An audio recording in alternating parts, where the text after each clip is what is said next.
Hi dear friend, आप सभी को मैं यहाँ पर एक्सप्लेन करके बताने वाला हूँ कि सभी जो चैप्टर हैं आपके मैथमेटिक्स का, ठीक है। मैं मैथमेटिक्स की बात कर रहा हूँ। मैथमेटिक्स जो है आपका, उसमें जितने भी चैप्टर्स हैं उन सभी के फॉर्मूले मैं यहाँ पर एक्सप्लेन करके बताने वाला हूँ। 1 to 15 लेसन है, 1 to 15 लेसन है, ठीक है।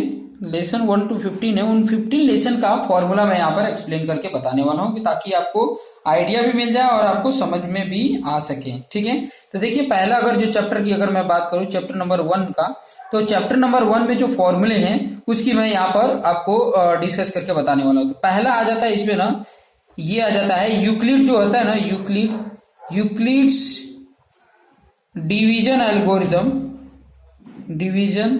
एल्गोरिथम मेथड से बोलता है कि एचसीएफ फाइंड आउट करके बताओ। तो जब भी एचसीएफ फाइंड आउट करना होगा तो इसमें कैसे करोगे, जैसे कोई दो नंबर होता है, जैसे कि दो नंबर कोई दे दिया, मान लीजिए कोई दो नंबर दे दिया, तो उसको सॉल्व करने के लिए क्या करेंगे, जो इसमें से बड़ा नंबर होगा, जो बिगर नंबर होगा, ठीक है, बिगर नंबर जो भी होगा वो, और स्मॉलर नंबर यहाँ पे होगा, ठीक है, स्मॉलर नंबर को यहाँ पे रखने का, ठीक है। लेकिन स्मॉलर नंबर यहाँ पे रखने पे कितना मल्टीप्लीकेशन करते हैं और कितना इसमें प्लस करके रिमाइंडर आता है। यहाँ रिमाइंडर, यहाँ पर क्वोशेंट होता है और यहाँ पर ये डिवीजन करते हैं, तो ये डिवाइडर करते हैं तो डिवीजन आता है, ठीक है। तो यहाँ पर ये चीजें कॉन्सेप्ट के बेस पे वो चलता है, इसमें से इसका मल्टीप्लीकेशन होता है और मिनिमम ये चीज ध्यान रखना कि यहाँ जो वैल्यू है इससे ये कम वैल्यू ही होगा। ये लॉजिक के बेस पे वो चलता है। आपको ऑलरेडी मैंने कैसे सॉल्व करना वो तो मैंने ऑलरेडी बताया है, लेकिन ये एक मेथड का नाम है, ये चीजें याद रखिएगा, एचसीएफ, ठीक है। दूसरा कॉन्सेप्ट इसमें ये है कि एचसीएफ और एलसीएम, ठीक है, फाइंड आउट जो करते हैं, एचसीएफ जो फाइंड आउट करते हैं, एचसीएफ के लिए एक होता है फैक्टराइजेशन, ठीक है, फैक्टराइजेशन मेथड होता है, जिसमें क्या करते हैं कि इनके फैक्टर जो भी दो रहते हैं उनके फैक्टर निकालते हैं और फिर बाद में एच का मतलब हाईएस्ट होता है, हाईएस्ट कॉमन फैक्टर निकाल लेते हैं, हाईएस्ट कॉमन फैक्टर उनका निकाल लेते हैं, जिसके बेस पे हमारा सॉल्यूशन हो जाता है। तो हाईएस्ट कॉमन फैक्टर उनका निकाल लेते हैं कि जो भी उसमें मिल रहा है, ठीक है, उन सभी वैल्यू को कॉमन में निकाल लें और उसको सॉल्यूशन कर लेते हैं, उसको सॉल्व कर लेंगे तो वही उसका एचसीएफ हो जाता है। और एलसीएम निकालने के लिए भी बहुत सारे कॉन्सेप्ट है। एलसीएम मतलब लिस्ट कॉमन मल्टीपल इसका नाम है, ठीक है। अब मल्टीपल मतलब जैसे कि जो भी दो नंबर है उनके मल्टीपल करिए, मल्टीपल का मतलब उसका टेबल पढ़िए और टेबल पढ़ के लिख दीजिए, फिर दो नंबर का दोनों का अलग अलग अपना टेबल लिख दिए, उनमें देखिए कॉमन सबसे पहले कौन सा मिल रहा है, वही एलसीएम होता है, ठीक है। बाकी और भी कई सारे टेक्निक है। एक फॉर्मूला ये भी याद रख सकते हैं, ये वाला फॉर्मूला, जैसे दो नंबर है उसमें HCF into LCM equal to क्या होता है, one number into other number, जो दो नंबर है उनका मल्टीप्लीकेशन होता है, ये भी याद नहीं, प्रोडक्ट ऑफ टू नंबर इसको बोलते हैं, ठीक है। तो ये कॉन्सेप्ट है, इतना ही कॉन्सेप्ट है उसमें, ये चीजों का ध्यान रखेंगे तो चैप्टर नंबर 1 आपको समझ में आ जाएगा। अब मैं आगे बताने वाला हूँ चैप्टर नंबर 2।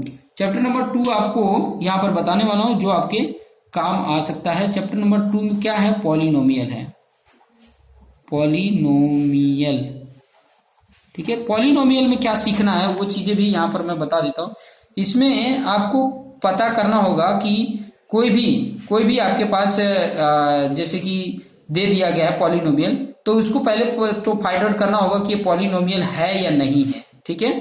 तो वो चीजें भी कॉन्सेप्ट बताया है, लेकिन ये जान जाना कि फाइंड कैसे करेंगे, फाइंड पॉलिनोमियल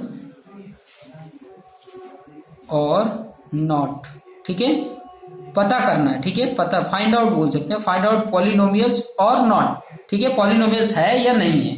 अब ये पॉलिनोमियल है तो उसके टाइप्स मैंने ऑलरेडी बता के रखे हैं कि अगर डिग्री की बात करूं, उस पॉलिनोमियल की डिग्री अगर 1 है तो उसको बोला जाता है लीनियर, अगर 2 डिग्री है तो उसको बोला जाता है क्वाड्रेटिक, अगर 3 डिग्री है तो उसको क्यूबिक पॉलिनोमियल बोला जाता है, ठीक है। अभी ये चीजें अगर समझ में आ गई आपको, जैसे कि लीनियर पॉलिनोमियल है, क्वाड्रेटिक पॉलिनोमियल है, क्यूबिक पॉलिनोमियल है, तो इसके बेस पे और क्या इसमें पूछ सकता है, इसमें और क्वेश्चन ये पूछ सकता है कि जो भी आपके पास है ये पॉलिनोमियल है, जो भी पॉलिनोमियल है उसका सम ऑफ जीरोज क्या होगा। ठीक है, सम ऑफ जीरोज। और जीरोज ये किसका पूछता है, खास करके जिसको पूछता है क्वाड्रेटिक का पूछता है, क्वाड्रेटिक पॉलिनोमियल। और ये कैसा होता है, इस तरीके का होता है, a x square plus b x plus c होता है। और इसके जीरोज का मतलब एक्स की वैल्यू होती है, जो इसमें अगर पुट किया जाए तो इसका सोल्यूशन जीरो हो जाए। तो सम ऑफ जीरोज में मान लीजिए सम ऑफ जीरोज एक जीरोज इसके अगर जीरोज की बात करूं तो जीरोज एक अल्फा है और एक बीटा है। ठीक है, तो सम ऑफ जीरोज मतलब अल्फा प्लस बीटा, सम मतलब जोड़ना, और ये क्या होता है इसके हिसाब से वो होता है माइनस बी अपन ए होता है, ये याद रखिएगा। ठीक है, बी क्या है, देखिए ध्यान से देखिए, एक्स का कोफिशिएंट माइनस एक्स का कोफिशिएंट जो है अपॉन एक्स स्क्वायर का कोफिशिएंट। देखिए एक्स स्क्वायर का कोफिशिएंट, कई बार इसको घुमा के भी लिखा रहता है, तो आपने ऐसी सीरीज में बना के फिर लिख लेना। और फिर एक आ जाता है product of zero, product of zero, ये याद रखिए अल्फा इंटू बीटा, यही होता है ना प्रोडक्ट मतलब मल्टीप्लीकेशन। तो प्रोडक्ट ऑफ जीरोज में क्या होता है सी अपन ए, सी क्या है कांस्टेंट जो टर्म है वो, और ए क्या है एक्स स्क्वायर का कोफिशिएंट। एक्स स्क्वायर के साथ क्या मल्टीप्लीकेशन है, यहाँ ए है, कई जगह पे सिर्फ एक्स स्क्वायर लिखा है मतलब 1 का मल्टीप्लीकेशन होता है। तो इस तरीके से ये कॉन्सेप्ट है। अब क्या होता है कि कई बार इसकी वैल्यू ये वैल्यू दी रहती है, तो इसके बेस पे ये बनाना होता है। तो ये भी कॉन्सेप्ट कई सारे न्यूमेरिकल कराए हैं, वहां पर से अगर देखेंगे तो आपको ये आइडिया मिल जाएगा कि प्रोडक्ट ऑफ जीरो या सम ऑफ जीरोज के बेस पे क्या बता सकते हैं। तो ये लॉजिक आपको समझ में आ गया होगा। तो ये चैप्टर नंबर 2 में इतना ही कुछ जानना है, और ज्यादा इसमें जानने की जरूरत नहीं है। अब मैं आपको थर्ड चैप्टर की बात बता देता हूँ। ठीक है, थर्ड चैप्टर जो है आपका है उसका नाम वो लिख देता हूँ पहले तो, चैप्टर नंबर 3, और जिसका नाम क्या है two variable linear equation. Two variable linear equation, two variable का मतलब है दो अननोन है। ठीक है, जैसे कि एक मान लो a1x plus b1y plus c1 equal to 0, एक इक्वेशन ये है। ये क्या है टू वेरिएबल, देखिए x और y दो वेरिएबल है, ये a1 b1 c1 ये कोई वैल्यू है।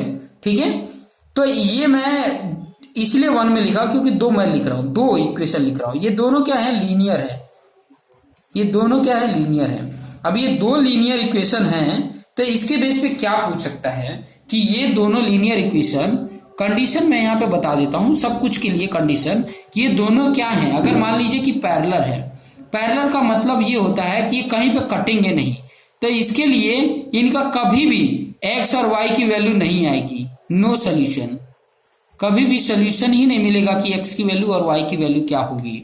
तो उसके लिए कंडीशन होती है पैरेलल है तो नो सोल्यूशन, मतलब ये लाइन का इक्वेशन है, लीनियर इक्वेशन बोला ना, लीनियर मतलब लाइन का इक्वेशन। तो ये एक लाइन का इक्वेशन है, ये भी एक लाइन का इक्वेशन है, तो ये दोनों ये पैरेलल लाइन है, ऐसे ऐसे पैरेलल लाइन है। तो ये किसका है किसका है, तो ये कहीं इंटरसेक्ट नहीं होंगे तो x और y की वैल्यू ही नहीं मिलेगी। तो इसके लिए कंडीशन ये होता है कि a1 अपन a2, देखिए x का इधर पहला और x का दूसरे का पहला equal to b1 upon b2 is not equal to c1 upon c2 होता है। ये कंडीशन याद रखिएगा। दूसरा कंडीशन इसमें एक चीज याद रखना है, इंटरसेक्टिंग लाइन के लिए, इंटरसेक्टिंग लाइन। ठीक है, इंटरसेक्टिंग जो लाइन होती है उसके लिए वन सॉल्यूशन बोल सकते हैं, वन या यूनिक, दोनों में से कोई एक याद रखिएगा सॉल्यूशन होता है, वन सॉल्यूशन या यूनिक सॉल्यूशन होता है। तो वन सॉल्यूशन या यूनिक सॉल्यूशन के लिए ये दो लाइन की बात कर रहा हूं, ये दो लाइन कहीं पर इंटरसेक्ट कर रहे हैं तो उसमें x और y की वैल्यू एक ही आएगी, जिसको वन सॉल्यूशन या यूनिक सॉल्यूशन बोला जाता है। उसके लिए कंडीशन ये होता है a1 upon a2 is not equal to b1 upon b2, यही कंडीशन सेटिस्फाई करानी होती है। तीसरा आपका आ जाता है कोइंसिडेंट लाइन होती है जिसमें इनफाइनाइट सॉल्यूशन होते हैं। इनफाइनाइट मतलब अनगिनत सॉल्यूशन आपको मिलेगा, अनगिनत सॉल्यूशन मिलेंगे। ठीक है, उसके लिए कंडीशन क्या होता है a1 upon a2 equal to b1 upon b2 equal to c1 upon c2। अगर पैरेलल में और इसमें दोनों में देखोगे, ये पैरेलल वाला जो है और इसमें देखोगे तो सिर्फ यहीं पे ये नॉट का इधर डिफरेंस है, बाकी तो यहाँ पर तीनों इक्वल होता है। तो ये है। एक चीज और इनमें याद रखोगे कि ये जो दोनों मैंने बताया इंटरसेक्टिंग और कॉन्सिडेंट, ये दोनों जो इंटरसेक्टिंग बताया या कॉन्सिडेंट बताया है, इसमें खास बात है कि इनको बोला जाता है कॉन्सिस्टेंट। कॉन्सिस्टेंट बोला जाता है, ये याद रखिएगा। ये दोनों लाइन के लिए कॉन्सिस्टेंट और ये होता है इनकॉन्सिस्टेंट। जब भी ऐसा पूछे तो ये लॉजिक लगा देना। इनकॉन्सिस्टेंट मतलब पैरेलल लाइन है, कॉन्सिस्टेंट मतलब इंटरसेक्टिंग या कॉन्सिडेंट लाइन है। ऐसे रिलेटेड भी क्वेश्चंस पूछे जा सकते हैं, ठीक है। तो और इसमें क्वेश्चंस क्या पूछ सकता है कि जो ये मान लीजिए तो ये तो बताया कि कितने सोल्यूशन होंगे और कितने नहीं होंगे, ठीक है, किसमें होगा किसमें नहीं होगा। तो ये चीजों से तो पता चल जाएगा, इसमें 1 सोल्यूशन मिलेगा, इसमें इनफाइनाइट सोल्यूशन मिलेगा। अब इसमें 1 सोल्यूशन मिलेगा तो ये कैसे फाइंड आउट होगा, ये चीजें भी जाननी जरूरी है। तो ये कैसे फाइंड आउट होगा वो चीजें भी मैं यहां पे बता देता हूं। Method of solution of linear equation, कौन कौन से मेथड है वो चीजें मैं यहाँ पे बता देता हूँ। तो पहला जो मेथड है उसको बोला जाता है ग्राफिकली मेथड। ग्राफिकली मेथड उसको बोला जाता है कि जैसे ग्राफ ड्रॉ करके आप उसमें बता सकते हैं। ग्राफ ड्रॉ करके मतलब एक लाइन के ग्राफ में वैल्यू पुट किए और इसका लाइन ड्रॉ कर दिए, दूसरा ग्राफ की वैल्यू पुट किया और उसको मिलाते हुए लाइन ड्रॉ कर दिए। तो जहां इंटरसेक्ट हो रहा है वही इसका सोल्यूशन हो जाता है, दो लाइन जो बनाया उसका सोल्यूशन हो जाता है। दूसरा हो जाता है एक सब्स्टिट्यूशन मेथड।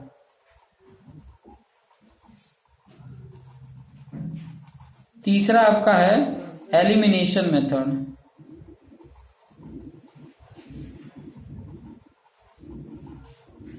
और चौथा है क्रॉस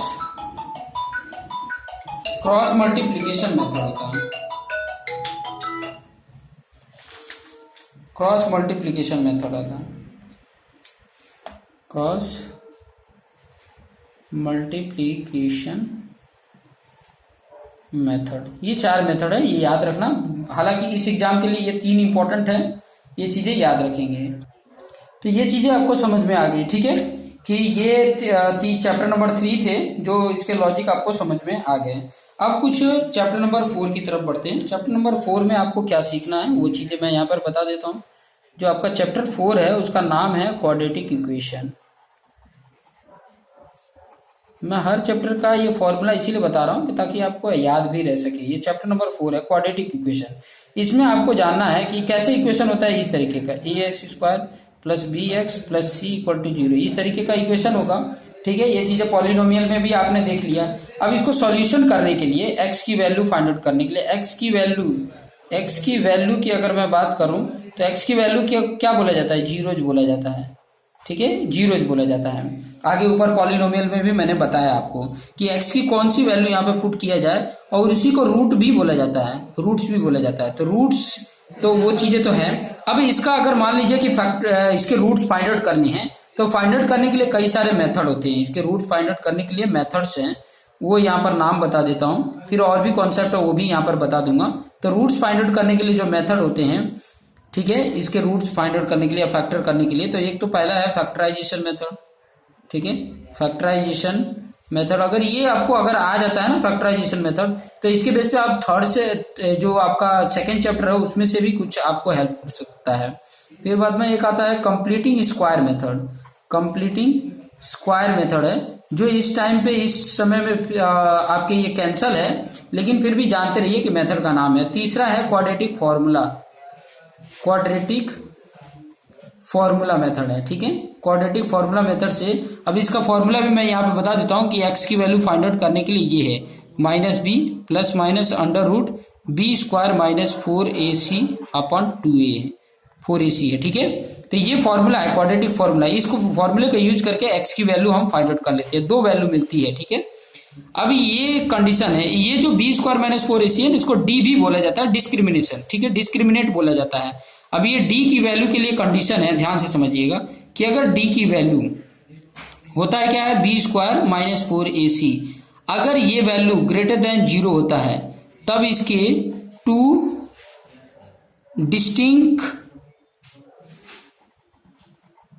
डिस्टिंक्ट रियल रूट होता है, रियल रूट, ठीक है। और डिस्टिंक्ट का मतलब क्या होता है, डिस्टिंक्ट मतलब डिफरेंट, ठीक है, डिफरेंट आएंगे। अगर यही डी की वैल्यू इक्वल टू 0 आ जाता है तो 2 इक्वल रूट आ जाता है और रियल होगा। अगर डी लेस देन 0 मतलब निगेटिव वैल्यू आ रही है तो निगेटिव वैल्यू के लिए नो सोल्यूशन होता है, नो रियल रूट होता है, नो रियल रूट मतलब नो रियल रूट ही नहीं होता है। ये चीजें याद रखिएगा। अभी इसमें बहुत ज्यादा, इसमें और इस चैप्टर में बहुत ज्यादा कंफ्यूजन होता है। देखिए यहाँ पर नो सोल्यूशन है, मतलब इसका सोल्यूशन नहीं मिलेगा यहाँ पर जो दिया हुआ है। और ये 2 वेरिएबल लीनियर इक्वेशन के लिए, यहाँ पर क्वाड्रेटिक इक्वेशन के लिए बात किया है और वो रियल रूट की बात कर रहा है। रियल रूट मतलब इमेजिनरी रूट तो आ सकता है लेकिन रियल रूट नहीं आ सकता है। ये लॉजिक है, इस चैप्टर में इतना ही है, बस ये कॉन्सेप्ट याद रखेंगे तो आपको आ जाएगा। चलिए अभी चलते हैं हम 5th चैप्टर पे, और 5th चैप्टर क्या बोलता है वो चीजें को भी हम देख लेते हैं, ठीक है। तो 5th चैप्टर क्या है वो चीजें मैं यहाँ पर लिख के बता रहा हूँ। चैप्टर नंबर 5 जो है जिसका नाम क्या है, अरिथमेटिक प्रोग्रेशन, अरिथमेटिक प्रोग्रेशन, ठीक है। अरिथमेटिक प्रोग्रेशन जो बोला जाता है एपी, इसको शॉर्ट में एपी बोला जाता है, ठीक है।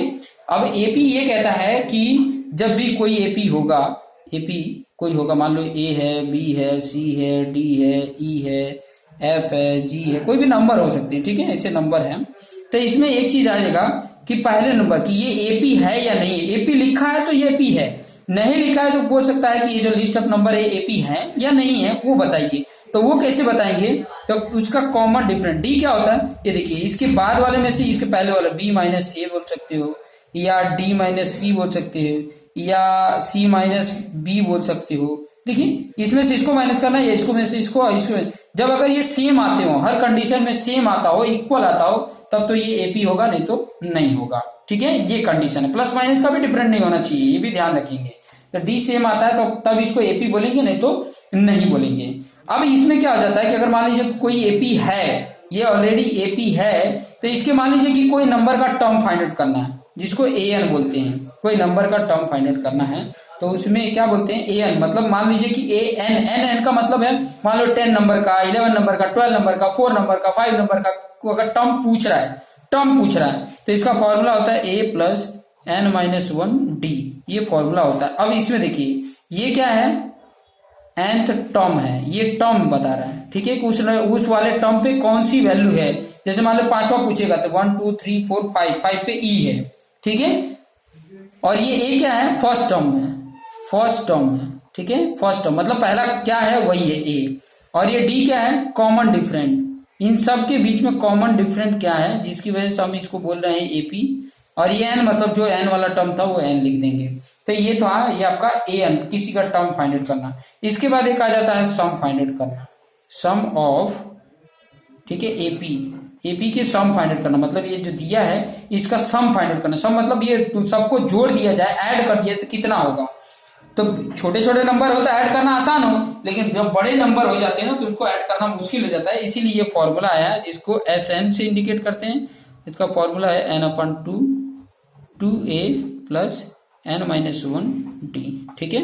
एक और फॉर्मूला होता है एस एन का, एन अपन 2 ए प्लस एल, एल मतलब लास्ट वाला टर्म, पहला और लास्ट वाला जो दिया हो, और टोटल ये नंबर कितने हैं एन दिया हो, तो इससे भी हम उसका सम निकाल सकते हैं अगर एपी है तो। एपी के लिए ये फॉर्मूला है, ये इतने फॉर्मूले हैं, और इसके साथ साथ ये भी फॉर्मूला जान लीजिए।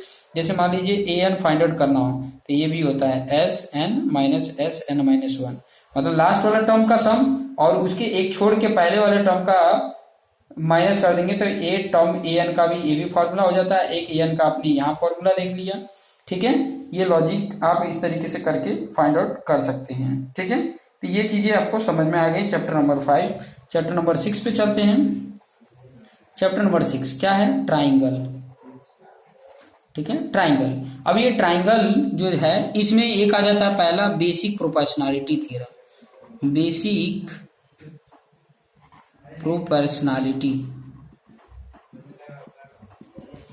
थ्योरम, ठीक है, बेसिक प्रोपोर्शनैलिटी थ्योरम आ जाता है। तो बेसिक जो प्रोपोर्शनैलिटी थ्योरम है ध्यान से समझिएगा। बेसिक प्रोपोर्शनैलिटी थ्योरम ये कहता है कि मान लीजिए कि ये ट्राइंगल है, ठीक है, ए बी सी और इसके पैरेलल कोई मान लो डी ई हो गया, ठीक है।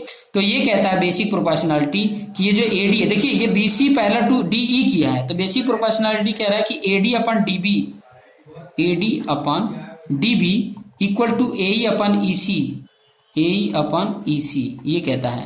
दूसरा ये भी कहता है, ध्यान से समझिएगा, कि ए डी अपन ए बी भी लिख सकते हैं, A D upon A B equal to A E upon A C. अब कई सारे क्वेश्चन में उठता है कि sir A D upon D B और ए ई अपन ई सी है, तो क्या ये भी तो हम लिख सकते हैं D B upon A D equal to E C upon A. तो मेरे बंधु लिख सकते हैं, ठीक है, इसमें कोई प्रॉब्लम नहीं है, लिख सकते हैं। कहने का मतलब ये इधर चला गया, ये इधर आ गया, ये इधर चला गया, ये इधर आ गया, वही तो हुआ है, क्रॉस मल्टीप्लिकेशन हो गया और कुछ नहीं हुआ, ठीक है। अभी इसी के घुमा फिरा के कैसे भी क्वेश्चन पूछ लेता है। और एक आता है दूसरा सिमिलर, ठीक है, सिमिलरिटी। अब सिमिलरिटी के लिए कई सारे क्राइटेरिया हैं। एक तो angle angle angle angle angle मतलब कोई ये ट्राइंगल है और कोई ये ट्राइंगल है, मतलब ए बी सी है, यहाँ पे पी क्यू आर है, ठीक है। तो इसके तीनों एंगल से मिलता है, तब सिमिलरिटी क्राइटेरिया के अकॉर्डिंग ये ट्राइंगल इस ट्राइंगल की क्या है, सिमिलर है। एक आ जाता है एंगल एंगल, ये भी मिलता है तब भी। एक आ जाता है आपका एस ए एस, मतलब इस साइड का प्रोपोर्शन ये साइड और ये साइड इक्वल टू ये साइड है और इनके बीच का एंगल इसके बीच का एंगल है, तो भी ये इसके सिमिलर होगा। ये तीन क्राइटेरिया है, इनको फुलफिल कर देते हैं तो ये सिमिलर होंगे, अदरवाइज नहीं होंगे। और सिमिलर में क्या होता है कि इनके साइड का प्रोपोर्शनल इक्वल होता है और इनके कॉरेस्पॉन्डिंग एंगल इक्वल होते हैं।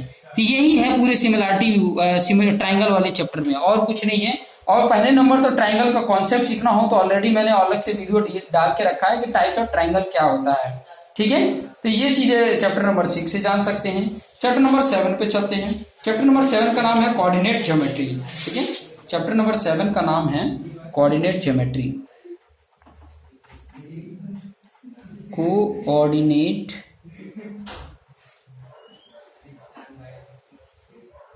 ज्योमेट्री, ठीक है, कोऑर्डिनेट ज्योमेट्री। अब कोऑर्डिनेट ज्योमेट्री क्या होता है, ध्यान से समझिएगा। कोऑर्डिनेट ज्योमेट्री का मतलब ये होता है कि जैसे मान लीजिए पॉइंट दिया रहेगा, ऐसे कार्टेशियन होता है, आपको पता है ये वाई एक्सिस होता है, ये एक्स एक्सिस होता है, ये चीजें थोड़ा बहुत आपको पता होना चाहिए। यहाँ पर देखेंगे कि ये यहाँ पर ये प्लस होता है, ये भी प्लस होता है, यहाँ माइनस होता है और ये माइनस होता है। मतलब इसमें क्या देखेंगे कि पहले हम लिखते हैं एक्स की वैल्यू और दूसरा लिखते हैं वाई की वैल्यू। कहीं पे भी लिखेंगे पहले एक्स और फिर वाई लिखेंगे, इसको बोला जाता है कोऑर्डिनेट, ठीक है, कोऑर्डिनेट बोला जाता है, ठीक है। कोई भी पॉइंट का ये कोऑर्डिनेट है, ठीक है। तो कोऑर्डिनेट फाइंड आउट करने के लिए इसमें आपको पूछ लेगा डिस्टेंस फॉर्मूला, डिस्टेंस फॉर्मूला। तो डिस्टेंस फॉर्मूला आपको मैं बताऊं, जैसे मान लीजिए कोई पॉइंट है जिसकी ए है और जिसकी वैल्यू दिया है x1 और y1 दे दिया। एक मान लो बी पॉइंट है जिसकी वैल्यू दे दिया है x2 और y2, ठीक है। इनके बीच का ये जो डिस्टेंस है जिसको ए बी हम बोल रहे हैं, तो उस ए बी का फॉर्मूला होता है, ध्यान से, under root x1 minus x2 का whole square plus y1 minus y2 का होल स्क्वायर, ये फॉर्मूला होता है।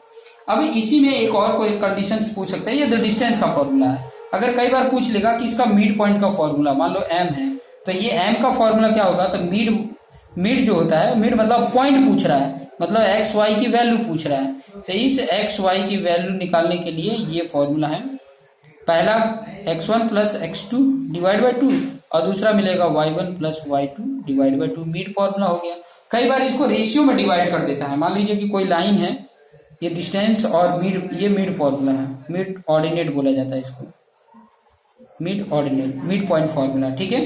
दूसरा आ जाता है, इसको सेक्शन फॉर्मूला भी बोला जाता है, सेक्शन फॉर्मूला। सेक्शन फॉर्मूला का मतलब ये होता है ना कि जैसे कि मान लीजिए कोई लाइन है, ये ए है, ये बी है, और मान लीजिए कोई पी पॉइंट है, ठीक है, एक्स वाई जो भी होगी, वो यहाँ पर x1 और y1 है, यहाँ पर x2 है और y2 है, और मान लीजिए कुछ m और n रेशियो में डिवाइड कर रहा है, ठीक है, m और n रेशियो में डिवाइड कर रहा है।